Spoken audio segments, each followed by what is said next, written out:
తాకట్లో ఉన్న మీ బంగారాన్ని విడిపించి ఆ రోజు ఆన్లైన్ రేటుకి కొంటాం. Sharma gold company. నమస్కారం అండి, సుమన్ టీవీకి స్వాగతం. నేను గీతాంజలి. గ్రహణాలు రాబోతున్నాయి, ఎంతో విశేషమైన రోజులని చెబుతారు. ఈ మధ్య కాలంలో చూస్తున్నాం కదా, సాధనా మార్గం వైపు నడిచే వాళ్ళని చాలా మందిని మనం గమనిస్తున్నాం. అయితే సరైన గురువు దగ్గర చక్కటి మంత్రం తీసుకుని ఆ మంత్రోపదేశం తీసుకుని మంత్రజపం చేసి సిద్ధి పొందిన వాళ్ళని ఎంతో మందిని చూస్తున్నాం. చాలా మందికి కోరిక ఉంటుంది, నాతో పాటుగా మనం కూడా గురువు దగ్గర మంత్రం స్వీకరించాలి, అవి జపం చేయాలి, సిద్ధి పొందాలి, వీటికి ఏమైనా విశేషమైన రోజులు ఉంటాయని. ఇలా గమనించిన క్రమంలో రాబోతున్నటువంటి గ్రహణాలు ఏవైతే ఉన్నాయో, సూర్యగ్రహణం, చంద్రగ్రహణం, ఎంతో విశేషమని తెలుసుకున్నానండి. మనతో పాటు ఉన్నారు శ్రీని గురూజీ, అరుణాచలంలో ఉన్నటువంటి నిత్యాగ్ని ఆశ్రమ నిర్వాహకులు వారు. అలాగే ఓవైపు సాధన, మరోవైపు సేవే పరమావధిగా వారు సేవా కార్యక్రమాలు చేస్తూ ఉంటారు. దాంతో పాటుగా సాధన ఎవరైతే చేయదలుచుకున్నారో, సాధనా మార్గంలో ఎదురయ్యేటువంటి సమస్యలు ఏముంటాయో వాటిని నివృత్తి చేస్తూ మంత్రదీక్షలు కూడా ఇస్తూ ఉంటారు. వారితో మాట్లాడి గ్రహణ సమయంలో ఎలాంటి మంత్రదీక్షలు తీసుకోవాలి, ఎలాంటి మంత్రజపం చేయాలి, సిద్ధి పొందితే కలిగేటువంటి అనుభవాలు ఎలా ఉంటాయి, ఆ సిద్ధి పొందిన మంత్రాన్ని మనం ఎలా ప్రయోగించాలి, అసలు మనం సాధారణ భక్తులుగా గ్రహణం రోజు మంత్ర సాధన చేయవచ్చా, ఇవన్నీ సందేహాలు గురుగారితో మాట్లాడి వివరంగా తెలుసుకుందాం. గురుగారు నమస్కారం అండి. శ్రీ గురు చరణ కమలేభ్యో నమః. సాధన మార్గం, ఎంతో మందికి సాధనా మార్గాన్ని చూపించారు మీరు, మంత్రోపదేశం చేస్తారు, సాధనా మార్గంలో వచ్చే ఇబ్బందులు వాటిని ఎలా ఫేస్ చేయాలో కూడా చెబుతూ ఉన్నారు. రాబోతున్న గ్రహణం గురించి ఎన్నో సమస్యలు, సందేహాలు ఉన్నాయండి మాకు. సాధన అనేది కొన్ని విశేషమైన రోజుల్లో చేస్తే అత్యంత ఫలితం పొందుతారు, అవి సిద్ధిస్తాయని చెప్పి కొన్ని చోట్ల నేను విన్నానండి మాట. కొంతమంది ప్రేక్షకులు కూడా కామెంట్స్లో అడుగుతూ ఉంటారు, ఇప్పుడు గ్రహణ సమయం రాబోతుంది కదా, మేము మంత్ర సాధన చేయొచ్చా, ఎలా చేయాలి, చేస్తే సిద్ధిస్తుందా, నియమాలు ఏమైనా ఉన్నాయా, ఇవన్నీ వరుసగా ఉండే సందేహాలు. ఇందులో భాగంగా రాబోతున్న గ్రహణాలు ఏవైతే ఉన్నాయో, సూర్యగ్రహణం, చంద్రగ్రహణం, గ్రహణ సాధన అంటూ విశేషంగా ఏమన్నా ఉంటుందా, ఉంటే గనక ఎలా చేయాలి? గ్రహణం రోజు చేసేటువంటి సాధన యాంప్లిఫై అవుతుందమ్మా. యాంప్లిఫై అవుతుందంటే మనం రెగ్యులర్ రోజుల్లో చేసేటువంటి 1000 జపం చేసాం అనుకోండి, దాని యొక్క తీక్షణత 1,00,000 సార్లు చేస్తే ఎలా అవుతుందో, లేదు ఒక 10 రెట్టింపు అంటే మ్యాగ్నిఫై అవుతుంది. ఇంత అని ఇది మిత్తంగా చెప్పలేం. అది 1000 రెట్ల, 1,00,000 రెట్ల, 1,00,00,000 రెట్ల తెలీదు, కానీ యాంప్లిఫై అవుతుంది అనేది మాత్రం ఖచ్చితంగా తెలుసు అనమాట. ఇలానే మనకి ఎందుకు అవుతుంది అనేది మీరు అడగొచ్చు. అంటే ఆ రోజే ఎందుకండి? గ్రహణం రోజు ఏం జరుగుతుంది, ఒక చంద్రగ్రహణమే అనుకున్నాం. ఆ చంద్రగ్రహణం రోజు ఏం జరుగుతుంది, చంద్రుడు అన్ని కళలను చూస్తాం. ఒక నెల రోజులో చూసేటువంటి కళలు, ఒక పౌర్ణమి చూస్తాం, ఒక అమావాస్య చూస్తాం. ఆ గ్రహణం సమయంలో 3 అవర్స్లో, అంటే సంపూర్ణ చంద్రగ్రహణం గురించి చెప్తున్నాను. అంటే పాడ్యమి నుంచి మీకు పౌర్ణమి వరకు, లేదు అక్కడి నుంచి అమావాస్య వరకు, ఇటు ఈ పక్షం కృష్ణపక్షం, శుక్లపక్షం రెండు వితిన్ 3 అవర్స్లో మనం అరౌండ్ 3 అవర్స్, ఒక రోజు 3 అవర్స్ కావచ్చు, ఒకసారి 4 అవర్స్ కావచ్చు, ఆ టైంలో మనం చూడగలుగుతాం కదా. అంటే ఒక నెల రోజుల్ని వితిన్ ఎ ప్యాక్డ్గా ఒక 3 అవర్స్లో చూస్తున్నాం. కాబట్టి ఆ నెల రోజులు చేసినటువంటి సాధన ఈ 3 గంటల్లోనే వచ్చేస్తుంది. ఇప్పుడు నేను నెలకి ఒక 30,000 జపం చేశాను అనుకోండి, లేదు నేను రోజు 10,000 జపం చేస్తున్నాను అనుకోండి, 3 లక్షలు జపం చేసినట్టు అనమాట ఆ గ్రహణ సమయంలో. అలా యాంప్లిఫికేషన్ ఉంటుందన్నమాట. మరి మిగతా రోజుల్లో చేసిన దానికి, గ్రహణ సమయంలో చేసిన సాధనకు ఏమైనా నియమాలు వ్యత్యాసం ఉంటాయా, అసలు ఎలా ఉంటాయి నియమాలు? జనరల్గా ఏంటంటే నియమాలు, ఏ సాధన చేసినా నియమాలు ఉండాలి. ప్రత్యేకించి గ్రహణానికి సంబంధించినటువంటి నియమాలు ఉన్నాయి. ఆహారం తీసుకోకూడదు, స్టమక్ ఎంప్టీగా ఉండాలి. అటువంటి ఎందుకు ఉండాలి అని అంటే, ఎందుకు ఉండాలి అని అంటే, మనం తీసుకున్న ఆహారం అక్కడ కాలం మారుతూ ఉంది. గ్రహణ సమయంలో ఇట్ ఈస్ లైక్ 1 మంత్ అనమాట. చంద్రగ్రహణం అనుకోండి, ఆ 1 మంత్ ఫెర్మెంటేషన్ రిలేటెడ్ యాక్టివిటీ మనలో ఉన్నటువంటి జలంలో కూడా, మనం కూడా పంచభూతాలతోటే కదా నిర్మితం అయింది మన బాడీ కూడా. గ్రహణం జరిగేటప్పుడు ఆ పౌర్ణమి రోజు దాని ఇంపాక్ట్ మీకు జలం మీద ఉంటుంది అనమాట ఎక్కువగా. చంద్రుడి యొక్క తత్వం మనకి సముద్రం మీద పడినప్పుడు ఆ అలల తాకిడి తెలుసు. అదేవిధంగా మన శరీరంలో ఎక్కువ భాగం నీళ్లు ఉంటాయి అన్నమాట. ఇక్కడ జరిగేటువంటి వేరియేషన్స్ వల్ల అక్కడ ఫుడ్లో ఉండేటువంటి చేంజెస్ మనకి వంట పట్టడం కంటే అది నెగిటివ్గా తయారయ్యే విధంగా ఉంది కాబట్టి గ్రహణ సమయాల్లో ఫుడ్ తినకూడదని చెప్తారనమాట. సాధనా క్రమంలో ఈ నియమాలు ఉంటాయి. కొన్ని గంటల ముందు ఆపేయాలంటారు కదా ఆపేయాలి. గురువుగారు, జనరల్గా అలాగే. అయితే ఒక 8 hours ముందు ఆపేయాలి సాలిడ్ ఫుడ్ అయితే. లేదంటే ఏదైనా లిక్విడ్ ఫుడ్ అయితే 4 hours 3 hours ముందు ఆపేస్తే మంచిది అనమాట. ఒకవేళ తీసుకుంటే ఎలాంటి ఆహారం తీసుకోవాలండి ఏదైనా సాధన చేసే ముందు? అంటే సాధన చేసే ముందు ఏదైనా ఫ్రూట్ తీసుకోవచ్చు. తేలిగ్గా జీర్ణం ఒక 1 hourలో, ఇప్పుడు ఒక అరటిపండు తిన్నాం అనుకోండి, ఒక 10 నిమిషాలు 20 నిమిషాల్లోనే జీర్ణం అయిపోతుంది కదా. అలాంటిది జీర్ణం కానటువంటిది ఖచ్చితంగా తీసుకోకూడదు. అంటే అది మన శరీరంలో ఒక 5-6 hours ఉంటుంది అనుకోండి, అటువంటిది తీసుకోకూడదు.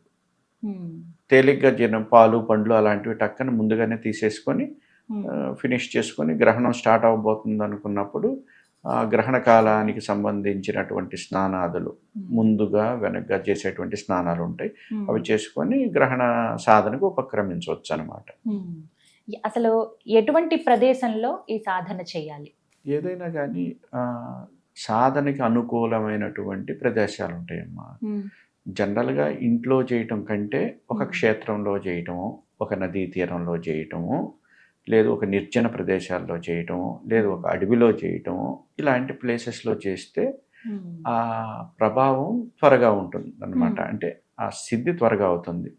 ఒక సాధన చేయాలనుకున్నాం అనుకోండి, 1 లక్ష జపం చేయాలి, ఒక ఫీల్డ్ ఏర్పడాలి, ఆ దేవత రావాలి అని అంటే ఆ ఫీల్డ్ ఏర్పరచడానికి ఒక 30,000 40,000 జపం ఖర్చు అయిపోయింది అనుకోండి, మనం చేసే లక్షలో ఒక 60,000 మిగులుతాయి అనమాట. మనం ఏమనుకుంటామంటే 1,00,000 జపం కంప్లీట్ అయిపోయింది, మనం సిద్ధి కాలేదని అనుకుంటాం అనమాట.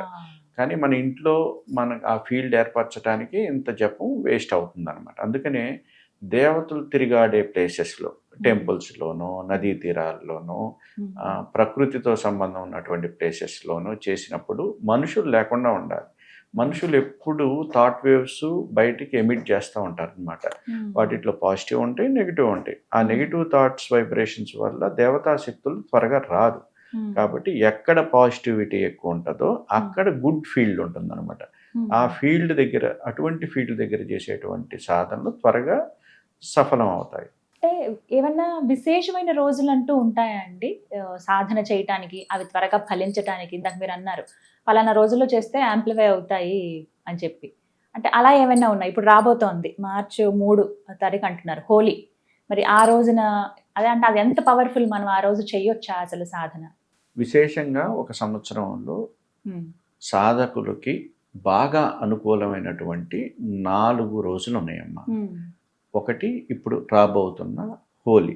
హోలీని క్రూర రాత్రి లేదు దారుణ రాత్రి అని సాధకులు పిలుస్తారు. ఏంటిది క్రూర రాత్రి దారుణ రాత్రి అనుకుంటున్నారేమో. మంచి రోజే, కానీ ఆ రోజు నెగిటివిటీని తీసేసివ్వండి. హోలీ దహనం చేస్తాం కదా, సాధనలో ఆ విధంగా పిలుస్తారు. సో ఆ రోజు చేసేటువంటి సాధన విశేషమైనటువంటి ప్రతిఫలాన్ని ఇస్తుంది. ఆ తరువాత శివరాత్రి. శివరాత్రిని మహారాత్రి అని కూడా అంటారు. ఆ రోజు మనందరికీ తెలిసిందే, శివరాత్రి రోజు ఉండేటువంటి ఎనర్జీ ఎలా ఉంటుందో. ఈ ప్రత్యేకించి ఈ 4 రోజులు శివరాత్రి, హోలికా రాత్రి, దీపావళి ప్లస్ జన్మాష్టమి. దీపావళిని కాళరాత్రి అంటారు, జన్మాష్టమిని మోహరాత్రి అంటారు. మోహరాత్రి, కాళరాత్రి, శివరాత్రి, దారుణ రాత్రి ఆర్ క్రూర రాత్రి అంటారు. ఈ 4 రాత్రులు సాధకులకి అత్యంత ఇంపార్టెంట్ అయినటువంటి డేస్ అన్నమాట. ఈ 4 రోజుల్లో ఇట్ ఈస్ లైక్ మనకి వైఫై ఓపెన్ చేసినట్టే, పాస్వర్డ్ లేకుండా అనమాట. అంత అబండెంట్ ఎనర్జీ యూనివర్స్ నుంచి వస్తుంది. మనం ఈ రోజుల్లో ఒక్క రోజులో సిద్ధయ్యే మంత్రాలు ఉన్నాయి, ఒకే రోజులో. కొన్ని సాధనలు ఉన్నాయి, ఆ ఓవర్ నైట్లోనే ఈవినింగ్ టు ఆ నెక్స్ట్ డే మార్నింగ్ దాకా చేసేస్తే సిద్ధయ్యేటువంటి మంత్రాలు కూడా ఉంటాయి అన్నమాట. అందుకని సాధకులు ఎవ్వరు ఈ 4 రాత్రులను వదిలిపెట్టరు, గ్రహణాలని వదిలిపెట్టరు. అందుకే చాలా ముఖ్యమైన రోజులు.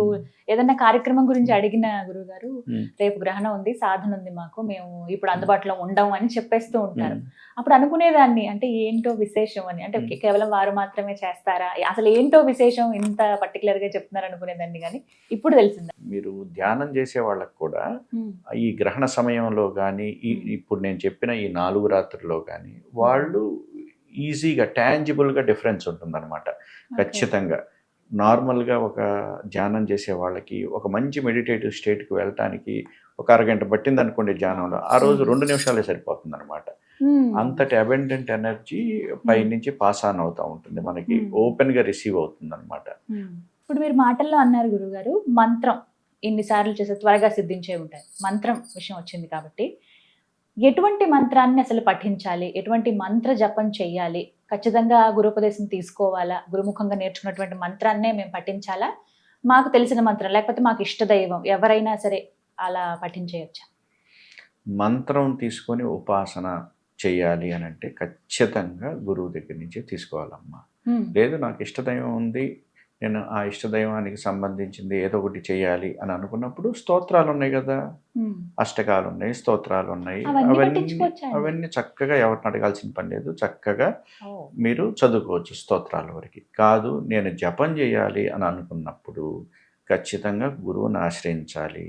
గురువు చెప్పినటువంటి విధి విధానాల ద్వారానే ఆ జపం చేస్తే సఫలం అవుతుంది. గురుగారు ఒక మాట విన్నానండి, ఈ గ్రహణ సాధన చేసే సమయంలో ఉగ్రదేవత ఆరాధన అనేది ఎక్కువ ఫలితాన్ని ఇస్తుంది, త్వరగా ఫలితాన్ని ఇస్తుంది. అసలు అలాంటి సమయాల్లో ఉగ్రదేవతల ఆరాధన చేయాలి అనేది విన్నాను. ఇది ఎంతవరకు నిజం? నాకు ఒక ఈ సందేహం. గ్రహణ సమయాల్లో తామసిక రాజసిక దేవతలను చేస్తే త్వరగా ప్రతిఫలిస్తుంది అనేది ఉందమ్మా శాస్త్రంలో. సాత్వికమైనటువంటి దేవతల కంటే కామ్యం కోసం చేసేది రాజసిక దేవతలు, అలానే తామసిక దేవతల యొక్క ఆరాధన త్వరగా ప్రతిఫలిస్తుంది అనేది విన్నాను నేను. మేము కూడా చేసాం అటువంటి సాధనలు. సాత్విక దేవతలు చేయకూడదా అంటే చేయొచ్చు బ్రహ్మాండంగా, వారి ఇష్టం, చేయకూడదని ఏం లేదు. రిజల్ట్ ఓరియంటెడ్గా చూడాలి అని అనుకున్నప్పుడు సపోజ్ ఒక యక్షిణి సాధన చేయాలనుకున్నారు, లేదు ఒక్క రోజులోనే సిద్ధి కలిగించేటువంటి కొన్ని అప్సరా సాధనలు కానీ కొన్ని సాధనలు ఉన్నాయి తంత్ర విధానాలు, అవి 1 డేలోనే సిద్ధిస్తాయి అన్నమాట. అటువంటి సాధనలు కూడా చేస్తారు, అవన్నీ రాజసికానికి సంబంధించినవి అన్నమాట. అందుకే గురువు దగ్గర అందుకని ఎవరి దగ్గర ఒక క్వాలిఫైడ్ గురువు దగ్గర వెళ్ళి తీసుకొని ఏ సాధన చేయాలి, ఆ నియమాలు ఏంటి, అవన్నీ నేర్చుకున్న తర్వాతే చేస్తే మంచిదన్నమాట. ఎందుకంటే దేవతా మంత్రం సిద్ధించే క్రమంలో టెస్ట్ లేకుండా అయితే సిద్ధి రాదనమాట, ఆ అకంప్లిష్మెంట్ రానప్పుడు మనం ఏదర్ మనకు సాధన సఫలం కాదు, లేదు ఆ సాధనలో మనకి భయాందోళనకు లేదో డెల్యూషన్కు క్రియేట్ అయ్యి సాధన మధ్యలో వదిలేస్తాం అన్నమాట. కాబట్టి అది అనుభవపూర్వకంగా గురువులు చేసి ఉంటారు కాబట్టి ఏ సాధన చేస్తే ఏమొస్తుందనేది తెలుసుకొని ఉపక్రమించాలి సాధనకి. ఇప్పుడు మీరు మంత్ర దీక్షలు ఇస్తారు కదా గురువు గారు, మరి ప్రత్యక్షంగా మీ దగ్గరికి రావాలా? ఇప్పుడు రాబోతున్నటువంటి పౌర్ణమి కావచ్చు, వీటికి హోలీకి ఉంది కాబట్టి చంద్రగ్రహణం, మేము ఇలా మంత్ర సాధన చేయాలనుకుంటున్నామండి అన్న వాళ్ళకి ప్రత్యక్షంగా రావాల్సి ఉంటుందండి? ప్రత్యక్షంగా వచ్చి మంత్ర దీక్ష తీసుకుంటేనే ఉత్తమం తల్లి. ఇప్పుడు విదేశాల్లో ఉంటారు, వారికి మంత్ర దీక్ష కావాలి, తప్పదు. అలాంటి అప్పుడు ఇక ఫోన్ ద్వారా ఇస్తూ ఉంటాం అన్నమాట. ఏదైనా కానీ శబ్ద తరంగాల ద్వారా కూడా అది జరుగుతుంది. కాకపోతే ప్రత్యేకించి నేనేమంటానంటే ప్రత్యక్షంగా వచ్చి సాధన మంత్ర సాధన వాటి విధులు తెలుసుకోవటం, దానికి ఎలాంటి ఏ ఇంప్లికేషన్స్ ఉంటాయి, ఏముంటాయి అనేది ముందుగా దాని గురించి అవగాహన పెంచుకొని ఆ తత్వంలోకి, ఆ దేవత యొక్క తత్వం అర్థం కావాలన్నమాట. జనరల్గా సాధనకి మంత్రాలు కావాలని వచ్చేవాళ్ళు ఏంటంటే ఒక అట్రాక్షన్ కోసం వస్తారనమాట. ఏదో సాధన చేస్తే నాకు ఇది వచ్చేసింది, లేకపోతే ఆ దేవత సిద్ధి అవుతుంది, లేదా ఆ దేవత ప్రత్యక్షం అవుతుంది, ఇటువంటి ఉద్దేశాలతోటి వచ్చేది. ఆ దేవత యొక్క తత్వం తెలుసుకోకుండా ఆ సాధన చేయటం ప్రతిఫలించదు. ప్లస్ మోర్ ఓవర్ సాధన అనేది ఈజీగా ఏమి ఉండదు. ఏ చిన్న సాధన అయినా పెద్ద సాధన అయినా కానీ అంత ఈజీగా ఏమి ఉండదు. దానికి సంబంధించిన టెస్టింగ్ ఉంటుంది అనమాట. ఆ టెస్టింగ్కి నిలబడగలిగినటువంటి స్థైర్యం ఉండాలి, ధైర్యం ఉండాలి. ఏదైనా ఒక నిర్జన ప్రదేశంలో చేస్తున్నారు, ఒక శబ్దం వినిపిస్తుంది, ఆ శబ్దానికి భయపడి సాధన మధ్యలో వదిలేసి పరిగెత్తేటట్టు ఉండకూడదు అనమాట. ఆ శబ్దం ఎందుకు వచ్చింది, ఏం జరుగుతుంది, లేదు ఒక దృశ్యం, ఒక దేవతా దృశ్యం కనిపిస్తుంది, అది నిజమే అనుకొని మాల మధ్యలో వదిలేయకూడదు అనమాట. లాస్ట్ దాకా గురువు గారు చెప్పినటువంటి ఆ జప కౌంట్ ఫినిష్ అయ్యేదాకా మనం లేవకుండా సాధన చేసేటట్టు ఉంటే మాత్రమే పూర్ణ సిద్ధి అవుతుంది. అది ఖచ్చితంగా కొనసాగించాలి. కొనసాగించాలి. ఇవన్నీ కూడా గురువు దగ్గర మంత్రం తీసుకున్నప్పుడు మీరు చెప్తారు, తెలియచేస్తారు ఎలా అంటే ఉంటుంది, ఏంటి అని. సాధనకి నియమాలు ఉంటాయి అన్నమాట. వ్యవధి ఎంత ఉంటుంది, ఎంత జప సంఖ్య ఉంటుంది, ఏ దిక్కులో కూర్చోవాలి, ఓ, ఏ రంగు బట్టలు వేసుకోవాలి, ఇవి కూడా ఉంటాయి. ఏ మాల వాడాలి, ఏ యంత్రం పెట్టుకోవాలి, ఓ, ఇది పగలు చేయాలా, రాత్రి చేయాలా, గుళ్ళో చేయాలా, అడవిలో చేయాలా, ఇంకేదైనా నిర్జన ప్రదేశాల్లో చేయాలా అనేది ఇవన్నీ గురువు నుంచి తెలుసుకుంటేనే ఉత్తమంగా ఉంటుంది. ఓ, ఆ మంత్రంలో ఇప్పుడు ఇంటర్నెట్ ద్వారా చేసేటువంటి మంత్రాల్లో తప్పు దొరుకుతూ ఉంటుంది. ఏదైనా టెక్స్ట్ ఏదో టైపోస్ ఉంటాయి అన్నమాట, అవి తప్పు తెలియక చేయటం. ఆ మంత్రం కూడా ఆ పర్సన్కి సూట్ అవుతుందా లేదా అనేది గురువు చెప్పగలుగుతాడనమాట. ఆ అర్వణ పద్ధతి అనేది ఉంటుందన్నమాట. దాంట్లో మంత్రం సిద్ధి, సాధ్య, సుసాధ్య, హరి అని 4 కేటగిరీస్ ఉంటాయి. హరి అంటే శత్రువు. ఆ మంత్రం చేస్తే శత్రుత్వం కూడా వస్తుందన్నమాట, ఇబ్బంది కూడా జరుగుతుంది.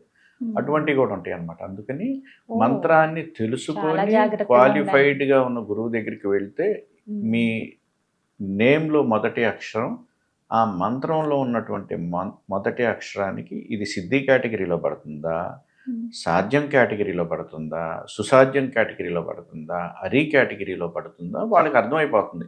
అప్పుడు మీకు సూటబుల్ మంత్రం ఇస్తారు. అంతేకాకుండా మనం పుస్తకం ఓపెన్ చేసామా, లేదా ఇంటర్నెట్లో ఎవరో స్వర్ణాకర్షణ భైరవ మంత్రం అంటారు, వారాహి మంత్రం అంటారు, టక్కని చేసేస్తే మనకేదో వచ్చేస్తుంది, లేదు స్వప్న విద్యో కర్ణ విద్యో ఆ విద్యలు ఈ విద్యలు అనుకొని చేసేసారనుకోండి ఇబ్బందులు పాలవుతారు.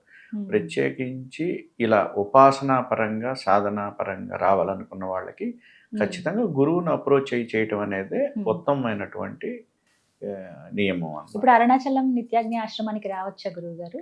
రావచ్చు, ఎప్పుడైనా రావచ్చు. అలా కూడా ఫస్ట్ ఫోన్లో సంప్రదించి డైరెక్ట్ గా వచ్చి కలవచ్చు. ఈ లోపు పౌర్ణమి ఇంకా సమయం ఉంది కాబట్టి ఈ లోపే వచ్చి మంత్రదీక్ష తీసుకోవచ్చు.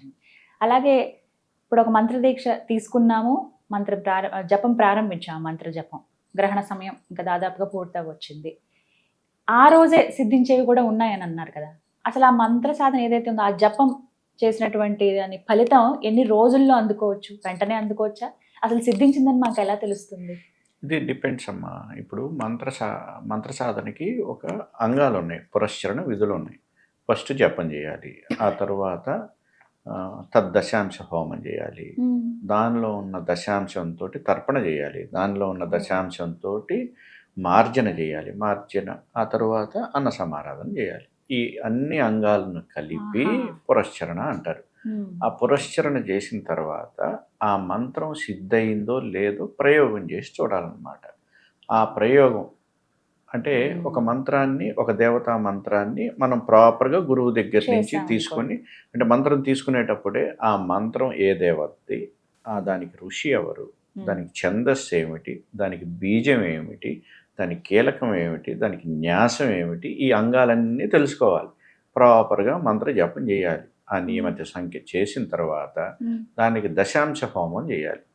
ఆ తర్వాత ఆ కౌంట్లో నుంచి దశాంశం తర్పణం, ఆ తర్వాత ఆ కౌంట్లో నుంచి దశాంశం మార్జన, తర్వాత అన్న సమారాధన చేయాలి. ఇవన్నీ అయిపోయిన తర్వాత హోమం ద్వారా ప్రయోగ విధి చేయాలన్నమాట. హోమం ద్వారా ప్రయోగ విధి చేసేటప్పుడు మనం ఒక కోరిక కోరుకోవాలి. ఆ కోరిక కోరుకొని నాకు 10 రోజుల్లో ఇది చేసి పెట్టండి అని ఆ దేవతని అడగాలి. అంటే ఈ పురస్చరణ చేయటం వల్ల you are qualified to ask something. అప్పటి వరకు మనం క్వాలిఫైడ్ కాదు, అర్హత. అప్పుడు అర్హత వస్తుంది. అర్హత వచ్చిన తర్వాత ఆ అర్హత సాధించామా లేదా అనేది ఎలా తెలుస్తుంది? మీరు ప్రయోగం చేసినప్పుడు వచ్చే రిజల్ట్ని బట్టి ఆ దేవత మీకు అనుగ్రహించిందా లేదా అనేది తెలుస్తుంది. దీన్నే సిద్ధి అంటారు. సిద్ధి అంటే ఏదో మిరాకిల్స్ చేయటం అని కాదు. సిద్ధి ఈజ్ నథింగ్ బట్ అకంప్లిష్మెంట్ అనమాట. మనం అనుకున్నది జరగటం. ఇప్పుడు వివాహం కాని వాళ్ళు ఉంటారు, వివాహం అవ్వాలి అని సాధన చేశారనుకోండి, వాళ్ళకి వివాహం అయింది, సిద్ధించినట్టే. లేదు, నాకు దేవత ప్రత్యక్షంగా కనపడాలనుకునే వాళ్ళు ఉంటారు, వారికి కనిపించింది అనుకోండి, సిద్ధైనట్టే. లేదు, నాకు దేవత కల్లోకి వచ్చి మాట్లాడాలనుకునే వాళ్ళు ఉంటారు, దానికి కూడా సాధనలు ఉన్నాయి. వారికి కల్లోకి వచ్చింది అనుకోండి దేవత, సిద్ధించినట్టే. అలా ఇలా ఏదో ఒక రూపంలో, అంటే మన కోరిక బట్టి, మన కోరికను బట్టి. సో కాబట్టి ఒకే రోజులో అవుతుందా లేదా అనేది person to person intensity, Hmm. ఆ చేసే సాధన, ఆ రోజు అన్నిటిని బట్టి ఉంటుంది. ఇప్పుడు ఈ జపం అన్నసంతర్పణ ఇవన్నీ పూర్తయిన ఎన్ని రోజులకు చేసుకోవచ్చండి జపం పూర్తయిన వెంటనే రోజులకి? చేసుకోవాలి. వెంటనే చేసి. గ్యాప్ లేకుండా చేసుకుంటే కరెక్ట్. అప్పుడు ఫలితం వెంటనే Hmm. వస్తుంది, సిద్ధించిందని. ఇలా ఎన్ని రోజులు చేయొచ్చండి? ఇప్పుడు ఒకసారి పూర్తి అయిపోయింది, అన్న సంతర్పణతో పూర్తి అయిపోయింది, మళ్ళీ అనిపించింది మళ్ళీ జపం చేద్దాము, అమ్మ అనుగ్రహం కావాలి, లేకపోతే అయ్యవారి అనుగ్రహం కావాలనుకున్నప్పుడు వెంటనే ప్రారంభించవచ్చా? కొన్ని రోజులు ఆగాల్సి ఉంటుంది? అంటే కలియుగంలో ఏం చెప్పారంటే అట్లీస్ట్ ఒక సాధన 4 సార్లు అన్న చేయమన్నారు. సంవత్సరంలో అండి? కాదు, అది సిద్ధించాలంటే. ఆహా. అంటే మనకున్నటువంటి జీవితకాలంలో. స్థితిని బట్టి, Hmm. మనకున్నటువంటి మానసిక పరిపక్వతని, జ్ఞానాన్ని, దృఢత్వాన్ని, Hmm. నమ్మకాన్ని బేస్ చేసుకొని మనం చాలా తక్కువ కదా కలియుగంలో మిగతా యుగాల కంటే. కాబట్టి అట్లీస్ట్ 4 అటెంప్ట్స్ అన్నా చేయమని చెప్పారు. Hmm. 4 అటెంప్ట్స్ చేస్తే ఖచ్చితంగా సిద్ధ అవుతుంది వెంట అనేది వెంటనే గురువు చేయొచ్చు ఉద్దేశం. అంటారా? వెంటనే చేస్తే మరీ మంచిది, Hmm. మరీ మంచిది. Hmm. ఒక్కసారి చేసేసి నాకు కాలేదు అని చెప్పి అనుకోకూడదు అనమాట. Hmm. అట్లీస్ట్ అది 4 తప్పు. టైమ్స్ అన్నా ట్రై చేస్తే అవుతుంది. Hmm. ఏదైనా 4 అంతే సార్లు కదా. అయినా చేయాలి. ఉమ్. గురుగారు, ఒక చిన్న సందేహం అండి. ఇప్పుడు నూతనంగా నిత్యాగ్ని ఆశ్రమం నిర్మితం అవుతోంది అరుణాచలంలో వరుణలింగం దగ్గర. ఆశ్రమంలో నేను ఒకటి గమనించాను, కక్ష్య అని చెప్పి ఒకటి ఏర్పాటు చేశారు. అంటే ఏంటంటే అంటే ఒక గదిలాగా ఉంది, కక్షలు ఇవి అని చూపించారు. అసలు ఏంటండి అవి? అవి సాధనా కక్షలమ్మా. అవి చిన్న చిన్న రూమ్స్ లాగా ఉంటాయి అన్నమాట. రూమ్ లా ఉన్నాయి. వన్స్ ఒక ఇంటెన్స్ సాధన చేయాలి, ఈ సాధన చేసి ఇది సిద్ధి పొందే బయటకు వస్తాననేటువంటి సాధకులు ఉంటారు, తీవ్ర సాధకులు. వారికి అవసరమైనటువంటి ప్రదేశం అన్నమాట. ఆ కక్షల్లో వన్స్ ఎవరైనా వెళ్ళారు అంటే, సపోజ్ ఒక 3 లక్షలు జపం చేయాలి అని అనుకుంటే ఆ 3 లక్షల జపం చేస్తేనే బయటకు వస్తారు. అది 10 రోజులు కావచ్చు, 20 రోజులు కావచ్చు, ఒక మండలం కావచ్చు. ఈలోపు వాళ్ళని ఇంకొక మనిషి చూడడు, మేము వాళ్ళని చూడం. వాళ్ళకి మాత్రం ఫుడ్ ఒక ట్రే లాగా ఉంటుంది, దాంట్లోంచి రోజు సప్లై చేస్తూ ఉంటాం అనమాట.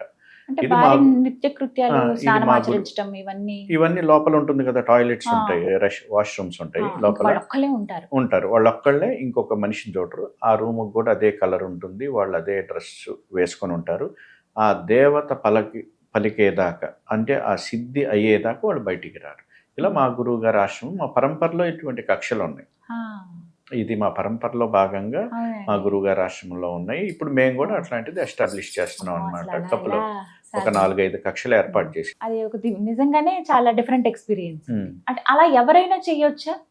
అంటే దానికి నేను ముందు ఏమైనా పరీక్షలు ఖచ్చితంగా ఉంటాయా? అది తపస్సు, ఆ తపస్సుతో సమానం అనమాట. అసలు ఇది ఎవరూ కనపడకుండా. అయితే కానీ నేను బయటకు రాను అనేటువంటి దృఢ సంకల్పం ఉన్న వ్యక్తి మాత్రమే వెళ్తాడు. వెళ్ళి కూడా అతను టెస్టింగ్ గురవుతాడు. ప్లస్ మధ్యలో బయటికి రావాలనిపిస్తుంది. ఎవరో 10 మంది చేస్తే ఒక 4-5 అయితే ఖచ్చితంగా సాధన సిద్ధి పరుచుకొని వస్తారనమాట బయట. కానీ అలా అనుకోవటం, అసలు ఎవ్వరు మనిషి లేకుండా అంటే అన్ని గుహ, రోజుల అంటే పాటు, మోడర్న్ ఇంకా గుహ almost. అనుకోండి అంతే. మీరు గుహలోకి వెళ్ళి ఆ సాధన కంప్లీట్ చేసుకొని వచ్చేసారు అనేది. అటువంటి ఇప్పుడు మనకి అందుబాటులో అందుబాటులో ఉన్నాయి కదండి. ఇక ఎవరైనా ఒక 3 కట్టించామమ్మా అటువంటి. 3 ఉన్నాయి. 3 అంటే దాంట్లో తక్కువ మంది వస్తారు, అట్లా అడిగే వాళ్ళు తక్కువ మంది ఉంటారు. అలా కాకుండా పెద్ద మెడిటేషన్ హాల్ ఉందన్నమాట, సాధన మందిర్. అది గురు మందిర్. మా గురువు గారు నిఖిలేశ్వరానంద స్వామి విగ్రహం ఉంటుంది. వారి ముందు కూర్చొని చక్కగా మిగతా సాధనలు అన్నీ చేయొచ్చు. కాదు నేను కక్షలోకే వెళ్తానంటే దే షుడ్ బి క్వాలిఫైడ్.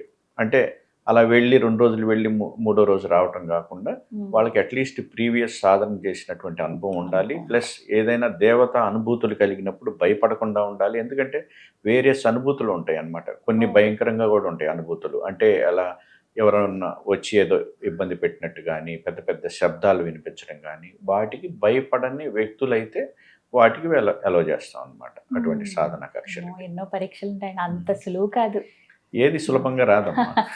అది మాత్రం నిజమండి. చూశాను కదా, అంటే మనం అనుకుంటాం, చూసే వాళ్ళకి ఏమనిపిస్తుంది అంటే ఏముందిలే పూజే కదా, జపం చేస్తే ఇట్లా వచ్చేస్తారు, అది సులువైనదని అనుకుంటారు. అతి కష్టమైంది స్పిరిచువాలిటీలో ఉండడం, అది కొనసాగడం అండి. కానీ అసలు మీరు ఎలా ఇన్ని రోజులు ఇలా కంటిన్యూ చేస్తున్నారో దండం పెట్టాలి నిజంగా. అంతా మా గురువు అనుగ్రహం అమ్మా. ఆ విషయంలో అయితే అంటే అందరినీ కలుస్తూ ఉంటాం, ఒక్కొక్కరు ఒక్కొక్క అనుభూతి ఉంటుంది వారితో మాట్లాడినప్పుడు. మీతో ఏంటంటే ఆ గురువు, ఆ కనెక్టింగ్ ఎప్పుడు అనిపిస్తూనే ఉంటుంది, అతి దగ్గరగా నేను మీ దగ్గర మంత్రదీక్ష తీసుకున్న ఆ అనుభవం అది ఎప్పటికీ నేను మర్చిపోలేనండి. గ్రహణ సాధన చేశాను, అది ఎప్పటికీ మర్చిపోలేను. తర్వాత ఎప్పుడన్నా షేర్ చేసుకుంటాను డెఫినెట్ గా. తప్పకుండా. ఎందుకంటే ఇప్పుడు రాబోతున్న గ్రహణ సాధన కూడా మీ ఆధ్వర్యంలోనే చేయాలనేది నా కోరిక. తప్పకుండా తల్లి. గ్రహణ సాధన నేను సాధకులకి ఏంటంటే, సాధకులకి నేను చెప్పాల్సిన అవసరం లేదు. సాధకుడిగా ఉన్న వాళ్ళందరికీ గ్రహణం రోజు జరిగే అనుభూతి వాళ్ళే అనుభవిస్తారనమాట. ఇంకా సాధనలోకి రావాలనుకున్న వాళ్ళు కూడా ఒకవేళ మంత్రం లేకపోయినా కూడా వాళ్ళకి ఏదైనా స్తోత్రాలు కానీ, అష్టకాలు కానీ, నామస్మరణ కానీ ఒకసారి అలా ఆ 3 hours 4 hours కూర్చొని అనుభవించండి, చేయండి. మీకు ఆ డిఫరెన్స్ ఖచ్చితంగా తెలుస్తుంది. ఇప్పుడు February 17 అలాగే March 3 మళ్ళీ అలాగే ఆగస్ట్ లో కూడా వస్తోందండి సూర్యగ్రహణం, చంద్రగ్రహణం. ఇప్పుడు కొంచెం ప్రిపేర్ అయితే మాలాంటి వాళ్ళం అప్పటికి ఇంకా తయారవుతాం. అవునండి. ఇంకొకటి ఏంటంటే ఒక చిన్న మిస్కన్సెప్షన్ ఉందమ్మా మనకి. జనరల్గా గ్రహణం రోజు మనకి కనిపిస్తేనే గ్రహణం, కనిపించకపోతే గ్రహణం అనేది ఒకటి ఉంటుంది. ఇది సూతక పాటించే వాళ్ళకి టెంపుల్స్కి రిలేటెడ్, కానీ సాధకులకు మాత్రం కాదు.